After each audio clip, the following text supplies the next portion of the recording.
자, 오늘 우리에게 주신 하나님의 말씀 요한계시록 마지막입니다. 50번째 시간인데 요한계시록 마지막이 되었습니다. 요한계시록 22장 18절로부터 21절까지입니다. 성경을 딱 거꾸로 해놓고 뒤에서부터 첫 번째 페이지 요한계시록 22장 18절로부터 21절까지 말씀을 우리 다 같이 함께 한 목소리를 합독합니다. 우리 교회는 하나님 말씀을 경외하는 우리 모두의 마음을 지키기 위해서 설교 전에 성경은 꼭 직접 찾아서 우리 하나님 앞에 경건한 마음으로 합독합니다. 22장 18절로부터 21절까지 내가 이 두루마리의 예언의 말씀을 듣는 모든 사람에게 증언하노니 만일 누구든지 이것들 외에 더하면 하나님이 이 두루마리에 기록된 재앙들을 그에게 더하실 것이요 만일 누구든지 이 두루마리의 예언의 말씀에서 제하여 버리면 하나님이 이 두루마리에 기록된 생명나무와 및 거룩한 성에 참여함을 제하여 버리시리라. 이것들을 증언하시니가 이르시되 내가 진실로 속히 오리라 하시거늘 아멘. 주 예수여 오시옵소서. 주 예수의 은혜가 모든 자들에게 있을지어다. 아멘. 아멘. 한번 따라해 보겠습니다. 성경을 믿으면 재림을 믿으라. 다 같이 한번 해보겠습니다. 시작. 성경을 믿으면 재림을 믿으라. 네. 2020년 7월 마지막 주에 시작한 요한계시록 강의가 이제 1년 3개월 만에 끝나게 되었습니다. 사실 그동안 거의 코로나로 빈틈없이 이렇게 쭉 해왔었는데요. 먼저 하나님의 모든 인도하심에 감사하고 제 개인적으로도 요한계시록 강해를 제 평생에 2번, 3번째 이제 하는 것 같은데 그런데 이전과 다르게 더 큰 도전과 은혜를 참 많이 받았다 그런 생각을 합니다. 제 목회와 제 삶에도 정말 새로운 그 어떤 전환점이 되지 않았는가 하는 그런 생각이 들 만큼 참 귀중한 말씀들이었다라는 생각을 합니다. 오늘이 마지막 시간인데 마지막 시간에 이 두 가지 핵심으로 결론을 맺고자 합니다. 그 첫 번째가 성경을 하나님 말씀으로 믿어야 한다는 것과 두 번째가 예수님의 재림을 확실하게 준비하며 살아야 한다는 것.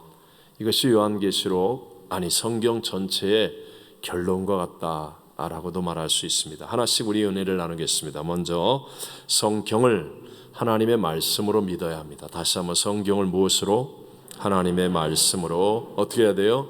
믿어야 합니다. 성경을 하나님의 말씀으로 믿어야 합니다. 오늘 본문 가운데 18절과 19절을 다 같이 한번 읽어봅니다. 내가 이 두루마리의 예언의 말씀을 듣는 모든 사람에게 증언하노니 만일 누구든지 이것들 외에 더하면 하나님이 이 두루마리에 기록된 재앙들을 그에게 더하실 것이요 만일 누구든지 이 두루마리의 예언의 말씀에서 제하여 버리면 하나님이 이 두루마리에 기록된 생명나무와 및 거룩한 성에 참여함을 제하여 버리시리라. 아멘. 참 무시무시한 말씀을 합니다. 요한이 지금 말하고 있는 이 두루마리의 예언의 말씀이라고 한다면 우리들 입장에서 바라보면 이것은 성경입니다. 이 하나님의 말씀에 더하거나 빼지 말라. 만약에 더하거나 빼면 두루마리에 기록된 재앙들을 다 더할 거다. 여러분 하나만 당해도 이게 어마어마한 재앙인데 그냥 재앙을 다 더해서 준다. 그리고 또 만약에 빼면 우리의 목적인 생명나무와 거룩한 성의 참여함을 제하여 버리시겠다. 여러분 하나님의 말씀은 1.1에 변하지 않는 약속의 말씀이라는 거 믿으시면 아멘 합시다. 이렇게까지 성경의 마지막에 기록하고 있다는 것은 그만큼 이 약속이 분명하다라는 것을 알 수 있죠. 근데 이 경고의 말씀은 수천 년 전에도 동일하게 주셨던 말씀이었습니다. 신명기 4장 2절을 다 같이 읽어봅니다. 내가 너희에게 명령하는 말을 너희는 가감하지 말고 내가 너희에게 내리는 너희 하나님 여호와의 명령을 지키라.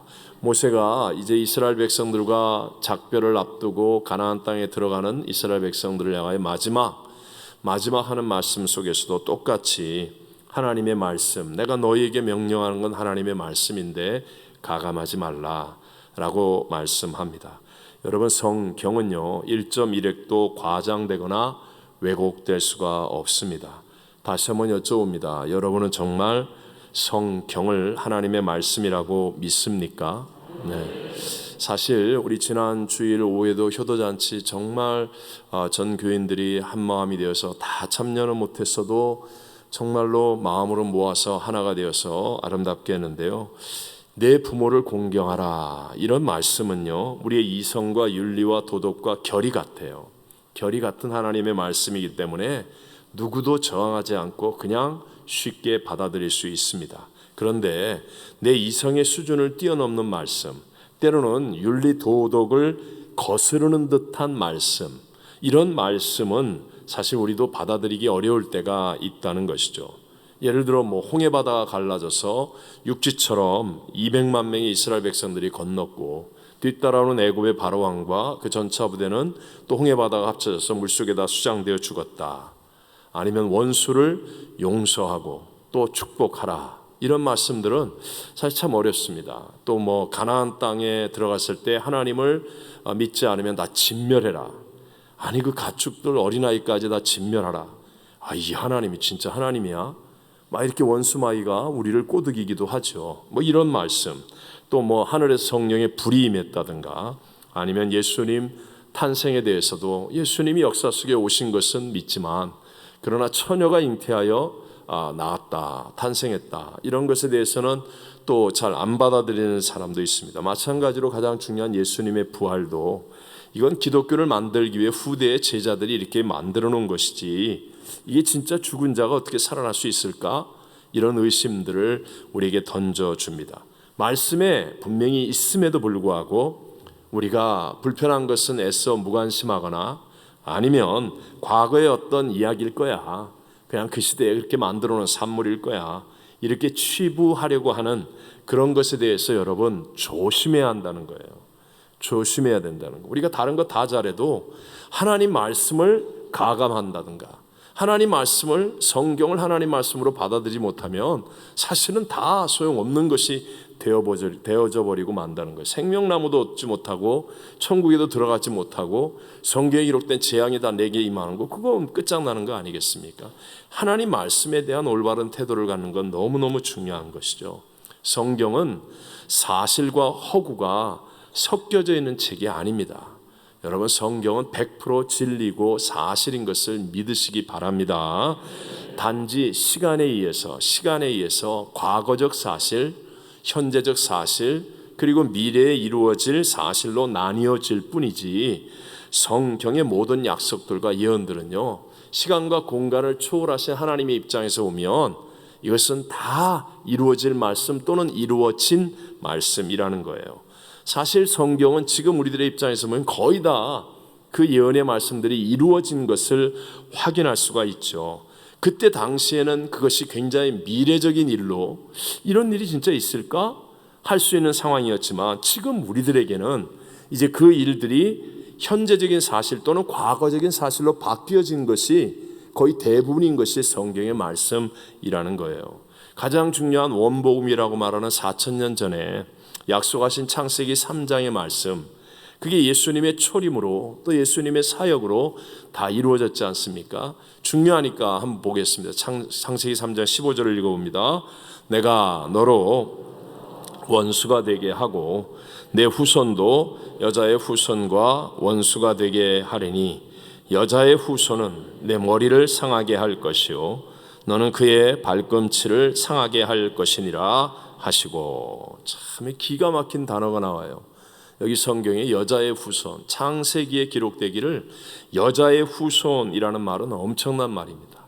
우리 부모님 은혜를 노래할 때도 누가 날 낳으시고 아버지 날 낳으시고 어머니 날 기르시고예요. 성을 따라갈 때 세계가 공통적으로 누구의 성을 따라가요? 아버지의 성을 따라가요. 말세가 되니까 자꾸 이걸 뒤집어서 뭐 엄마 성도했다가 둘 다 성도하고 하지만 수천 년 동안 인간은 저항 없이 다 아버지가 날라왔어요. 그러니까 남자의 후손이에요, 여자의 후손이에요?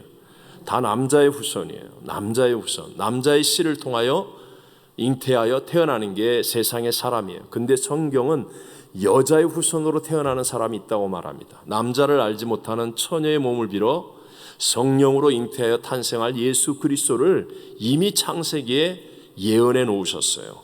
그리고 이대로 이루어지지 않아요.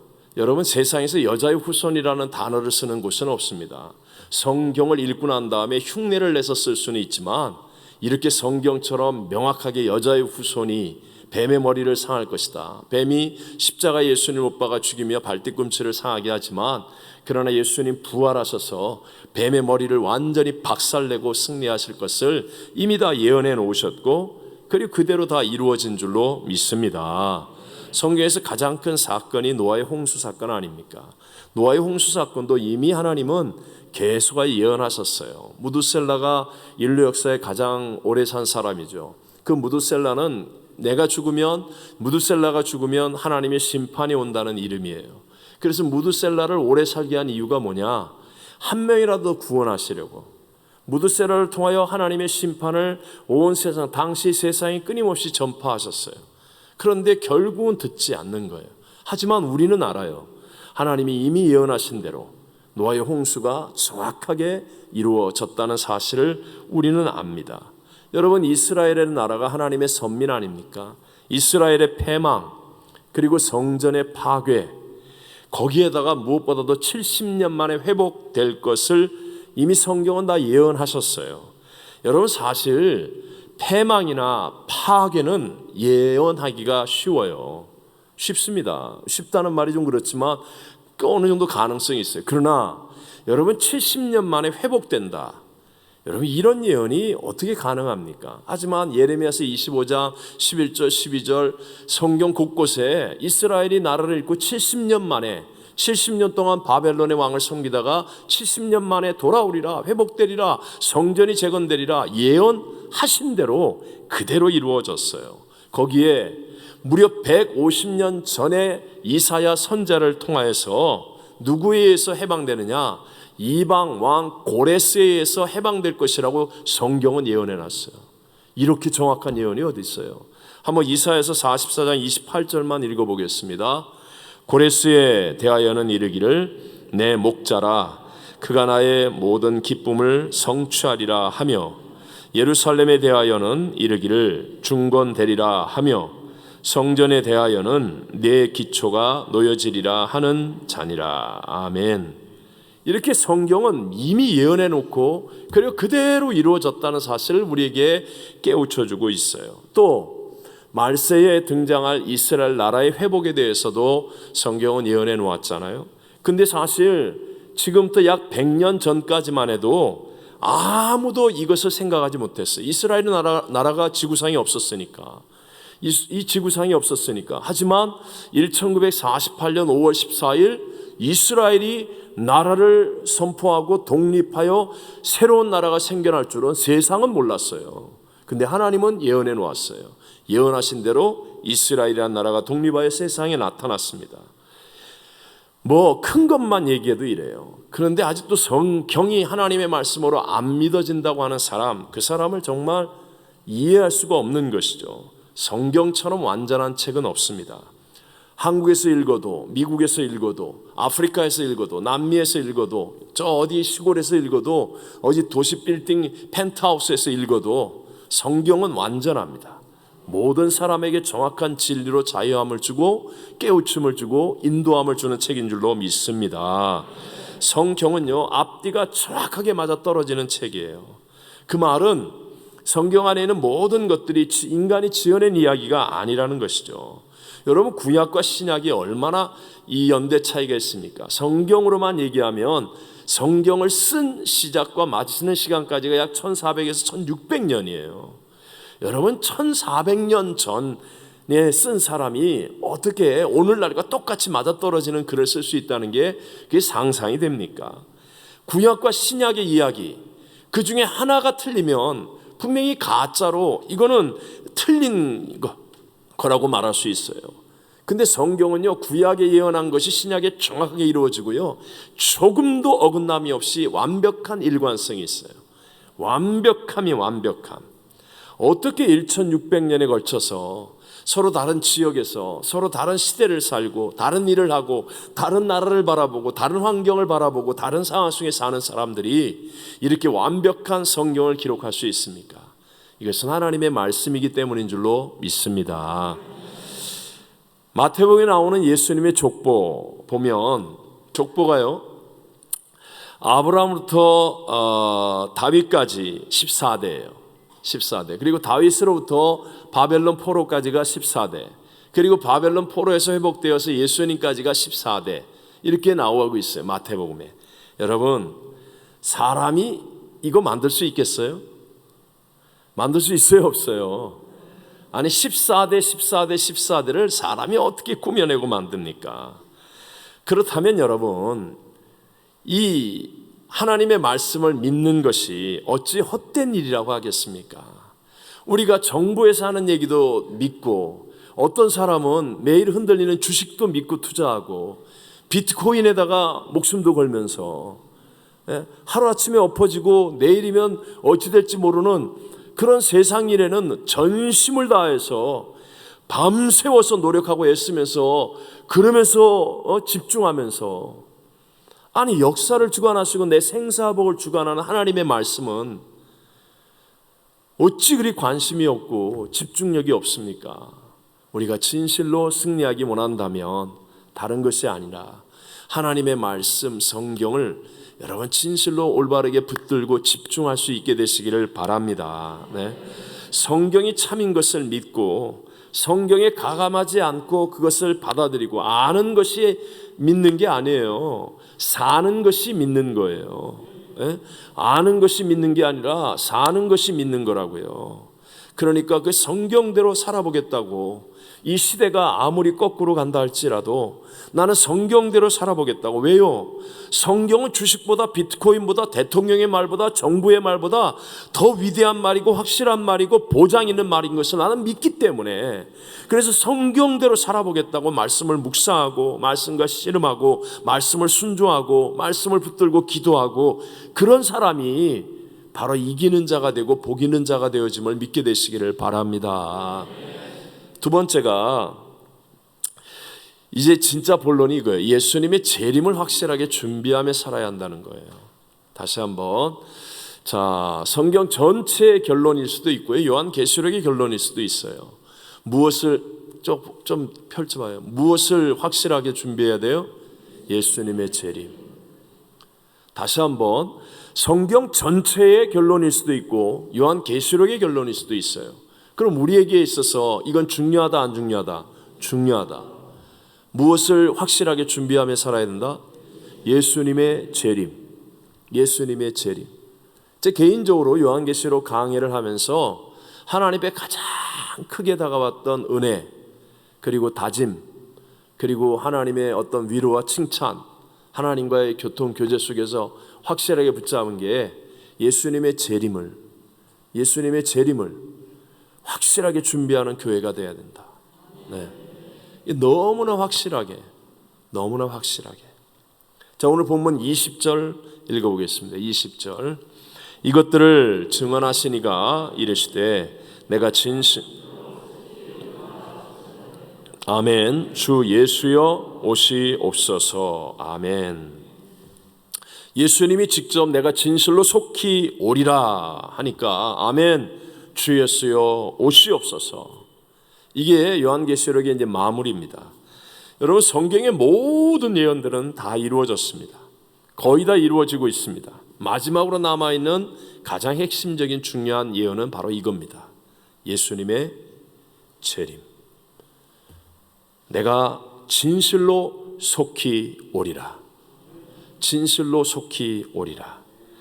자, 보세요. 거듭 얘기하지만 구약의 수많은 예언들, 예수님의 초림에 대해서 예언한 것 하나도 빠짐없이 다 이루어졌습니다. 뭐 너무 많지만 예를 들어 처녀를 통하여 올 것이다. 처녀의 몸에서, 또 미가서는 베들레헴이라는 곳에서 탄생한다. 또 다윗의 혈통을 따라, 또 애굽으로 피신 갔다가 나사렛에서 자라신다.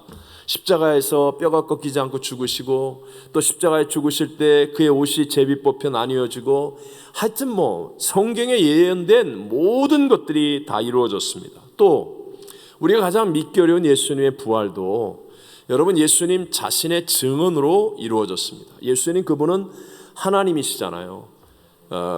예수님은 누구에게도 배운 적이 없습니다. 이걸 아셔야 돼요. 성경을 보면 예수님에는 스승이 없어요. 그런데도 불구하고 12살에 성전에 들어가서 당시에 성경과 율법에 가장 박식하고 세상에서 가장 똑똑한 사람들이 예수님 앞에서 꼼짝을 못했습니다. 누구에게도 스승이 없는데 왜요? 예수님은 그분 자체가 하나님이시기 때문에.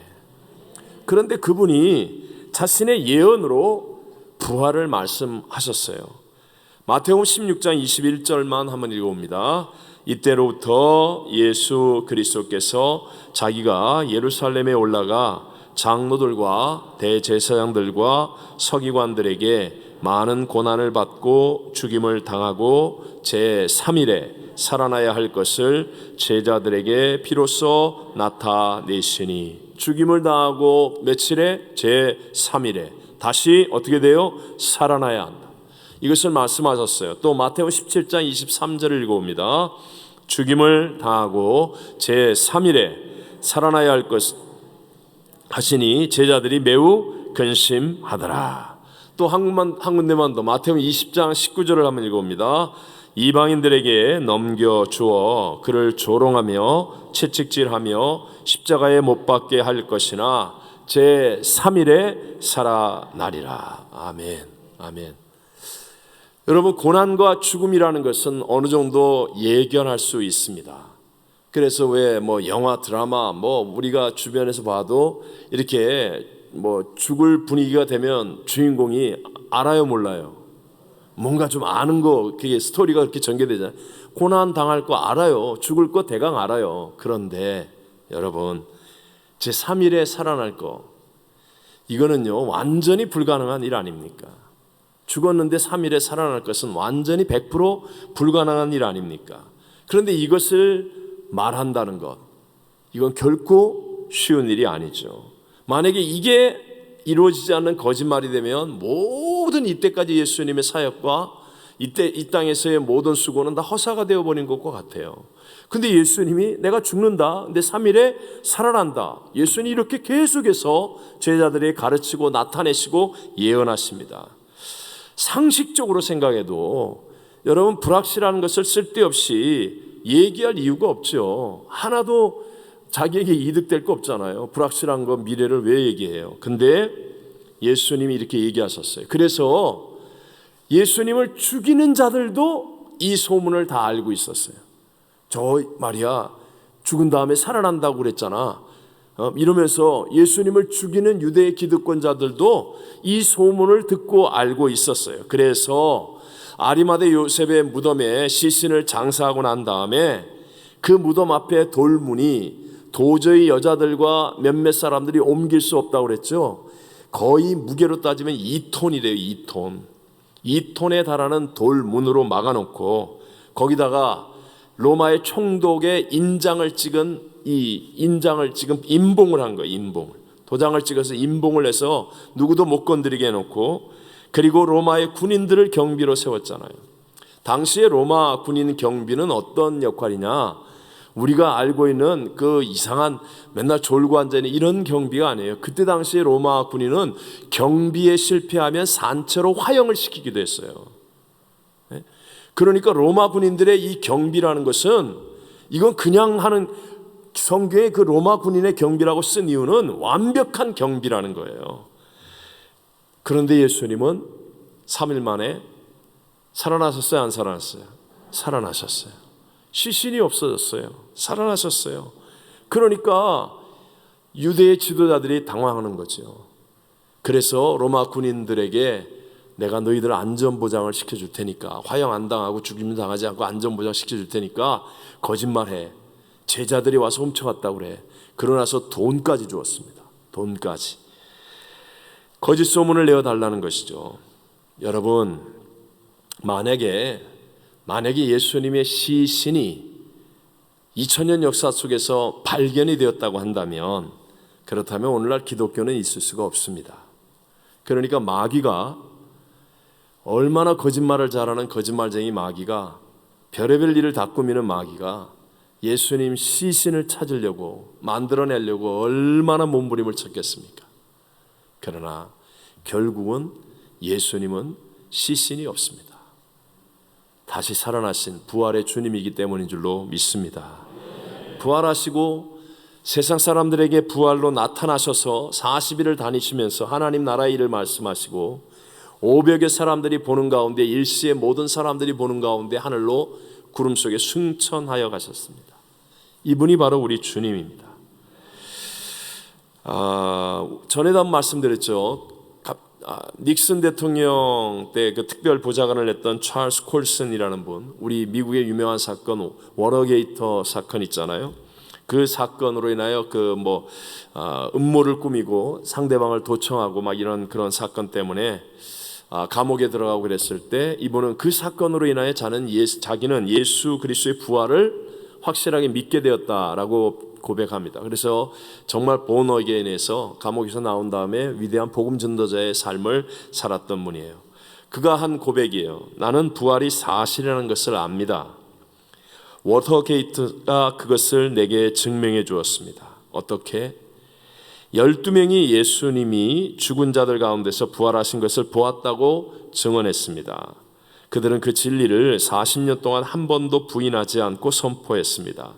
12명 각자는 두드려 맞고 고문당하고 돌팔매질 당하고 투옥되었습니다. 그것이 사실이 아니었다면 그들이 그것을 견뎌내지 못했을 것입니다. 워터게이트는 세계에서 권력이 가장 강력한 12명이 휘말려든 사건입니다.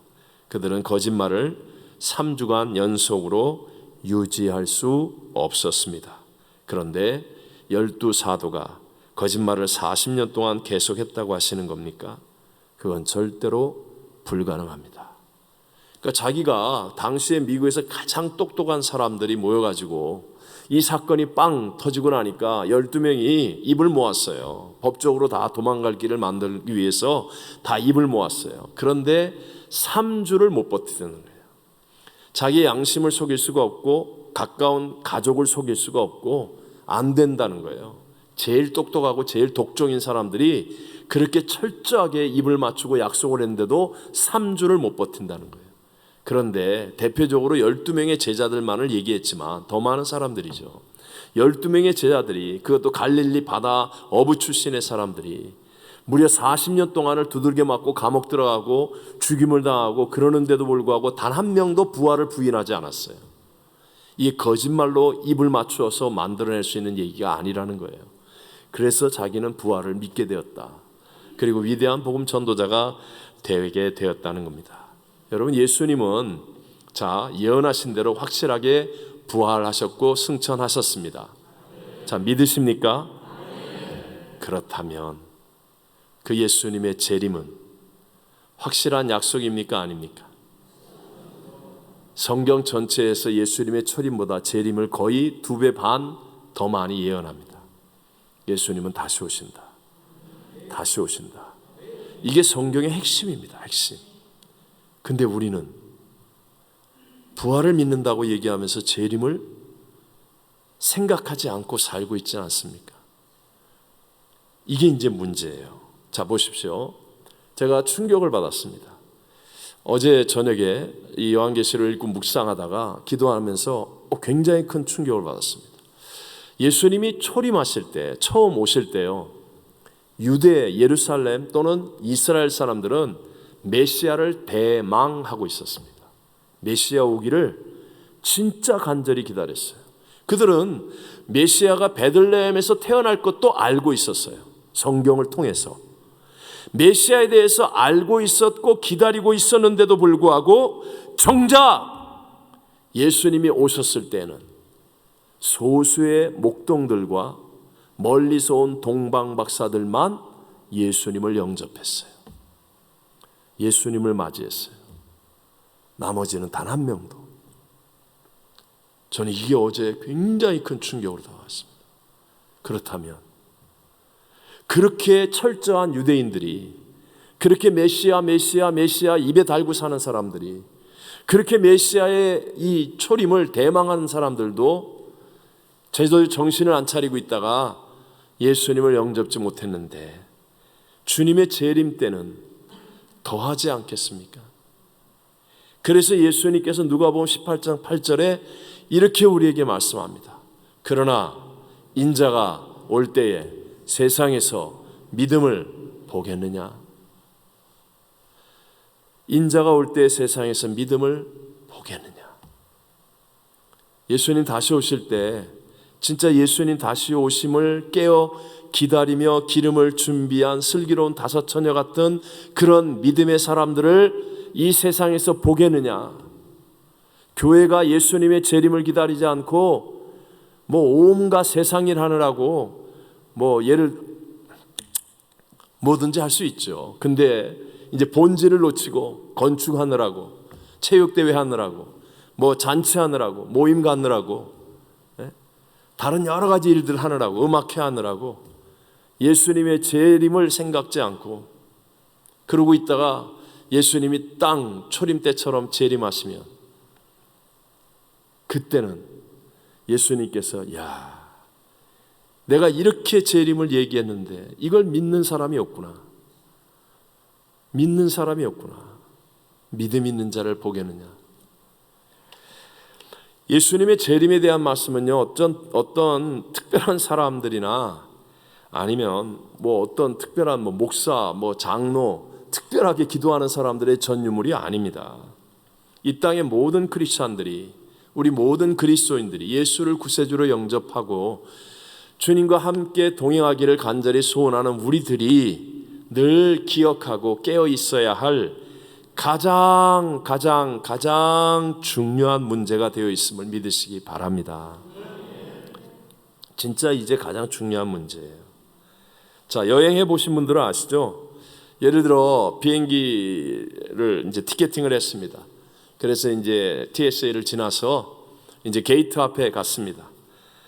그러면 게이트에서 잠깐 식당을 갔다 올 수도 있어요. 화장실을 갔다 올 수도 있어요. 아니면 어떤 의자에 가가지고 졸 수도 있어요. 또 필요한 선물을 사기 위해서 가게를 갈 수도 있어요. 하지만 비행기를 놓치면 돼야 안 돼요. 그거 놓치면 다 소용없어요.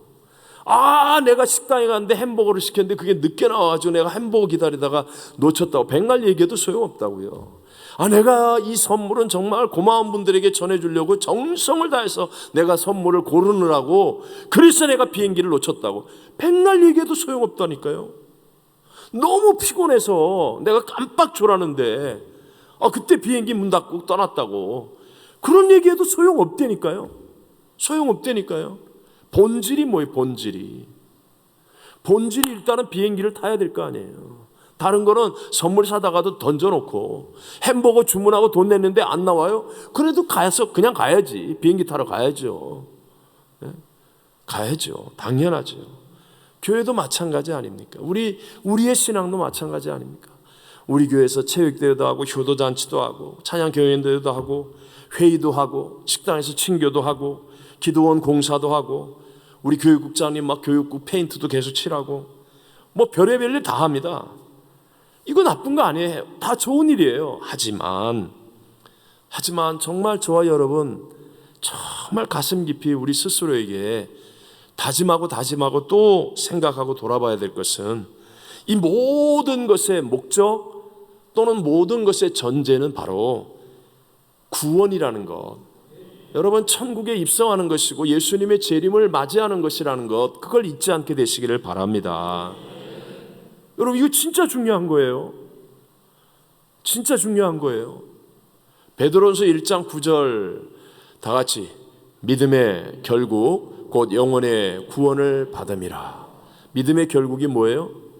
영혼의 구원이에요. 믿음의 결국은 영혼의 구원이에요. 이 땅에서 뭘 하든지 간에 영혼의 구원을 잃어버리면 그건 다 뭐 교회에서 뭐 몇십 년은 아니라 몇백 년을 하고 뭐 직분이 뭐고 뭐 무슨 업적을 지니고 아무 소용없어요. 믿음의 결국은 영혼의 구원이에요.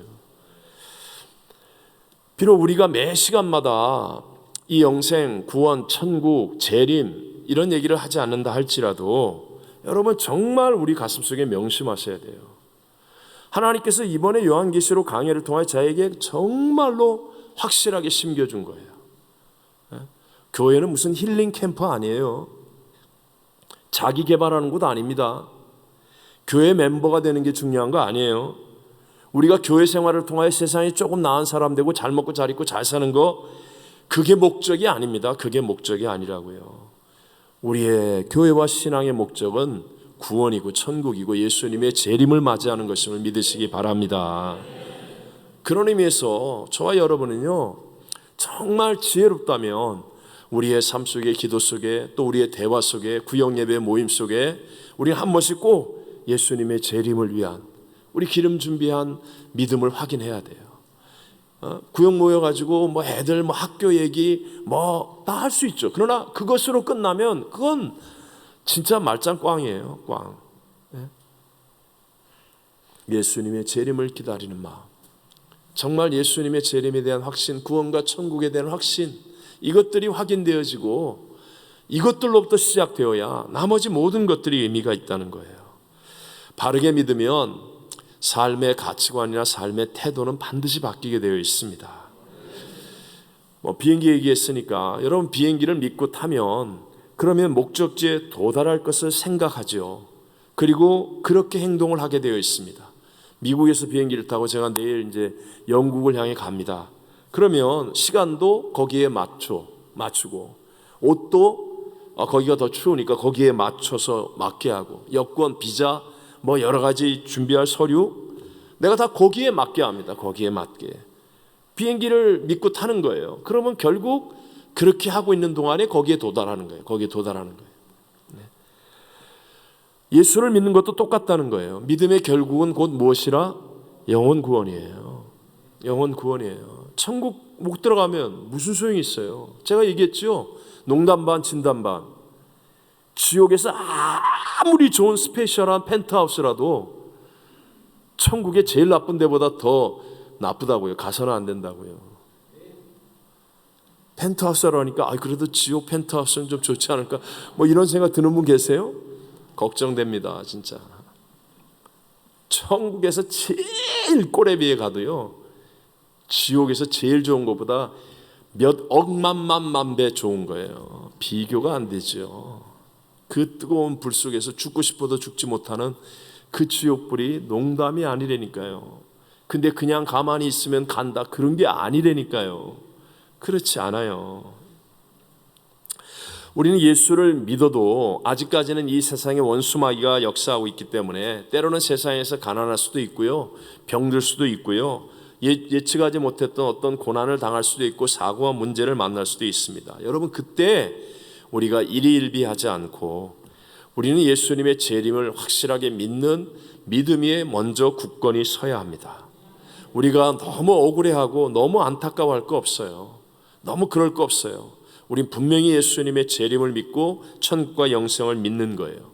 그러면 희한하게도 내 안에 막 끓어오르는 억울함, 원통함, 답답함, 미움 이런 것들을 이겨내요. 그래서 나도 모르게 not I but Christ가 되는 거예요. not I but Christ가 되어야 내 옛사람의 자아가 죽어야 내 안에 부활의 예수가 사셔서 놀라운 일들을 이루어 가시고 그리고 결국은 천국의 은혜가 저와 여러분에게 임하게 될 줄로 믿습니다.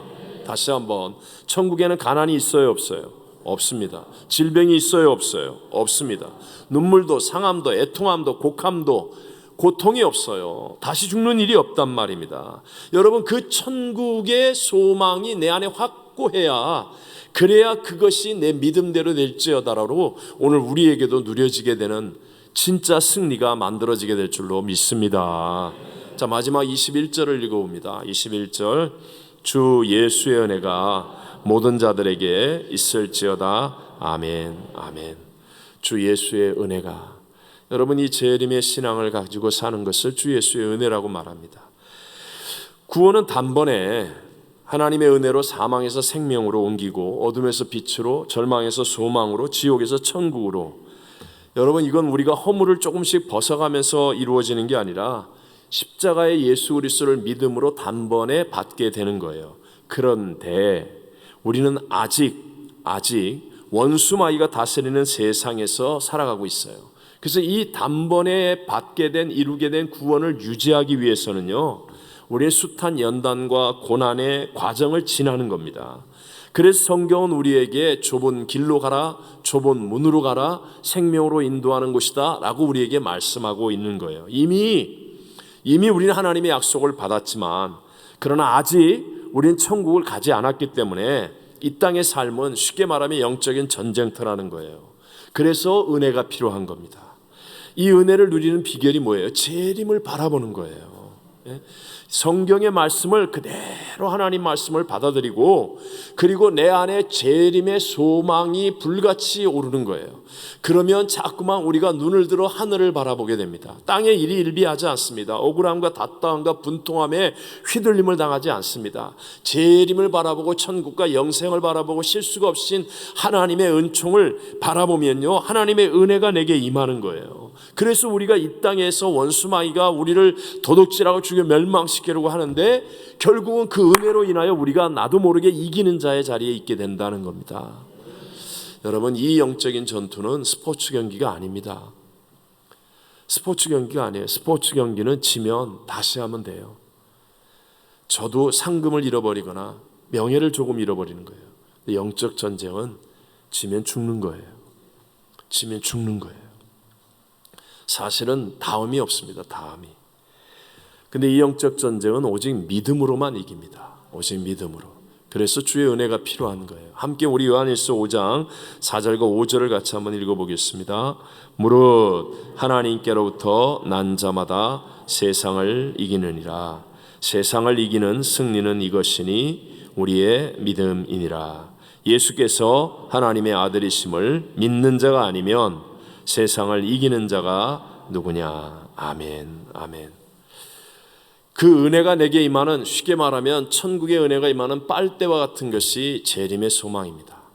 재림의 소망. 이 재림의 소망이 없으면 시간이 점점 지나면서요, 내가 받았던 은혜가 메말라 갑니다. 나도 모르게 교회 안에 자꾸 뒤로 숨게 되고 익명의 그리스도인이 됩니다. 처음에는 막 뭐든지 할 것 같은 뜨거움이 있었는데, 그런데 재림의 소망이라는 확실한 은혜의 빨대가 없어지면, 그러면요, 점점 시간이 지나면서 익명의 그리스도인이 되어지고, 그 다음에 입으로만 믿고 머리로만 믿는 그리스도인이 됩니다. 분명히 처음에는 은혜가 충만했어요. 분명히 처음에는 하나님의 역사가 있었어요. 근데 나중에는 시간이 지나면서 죄에 패배합니다. 그래서 육신의 정욕, 안목의 정, 이생의 자랑에 휘둘림을 당하고, 결국은 훗날에는 악한 자보다 훨씬 더 악한 자가 되기도 하는 거예요. 그래서 오늘날 교회 안에서 모든 분쟁과 갈등은 안 믿는 사람이 하는 거 아니에요. 옛날에 한때 잘 믿었던 사람들이, 한때 은혜 받았다는 사람들이 바로 이런 갈등과 문제가 되는 거예요. 사는 길이 무엇입니까? 우리에게 이 땅을 이기며 살 수 있게 하는 하나님의 은혜의 빨대가 재림의 소망입니다.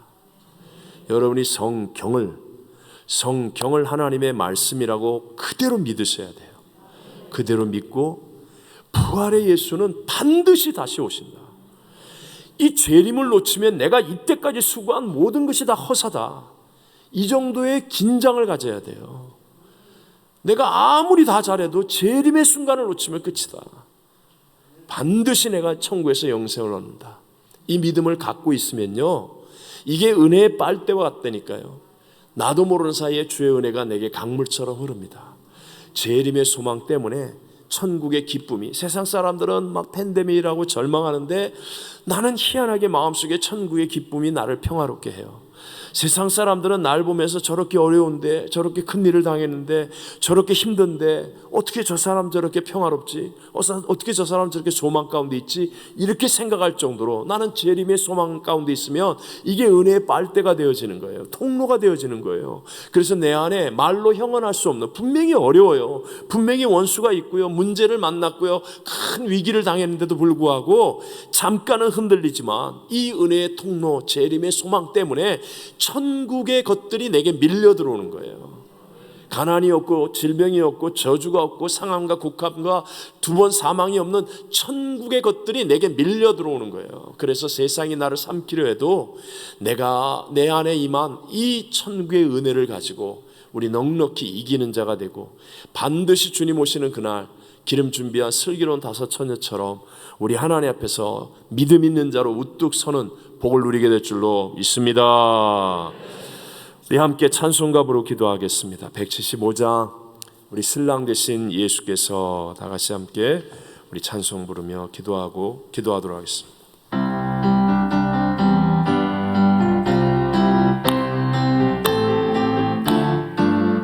신랑 되신 예수께서 다시 오실 때 밝은 등불 들고 나갈 준비됐느냐. 그날 밤에 주님 맞을 등불이 준비됐느냐.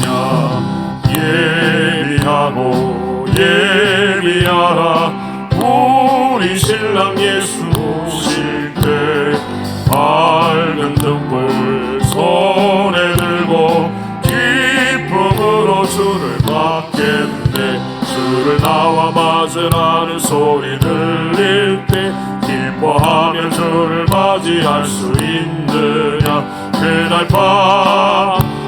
밤에 주님 맞을 등불이 준비됐느냐.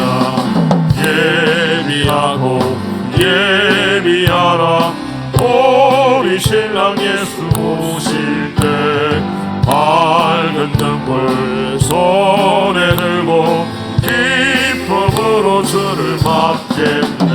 항상 개역 기도하며 거룩한 기름 준비하지 않고 주를 맞지 못하니. 그날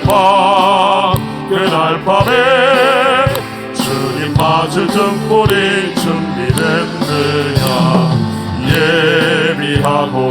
예비하라 우리 신랑 예수 오실 때 밝은 등불 손에 들고 기쁨으로 주를 맞겠네.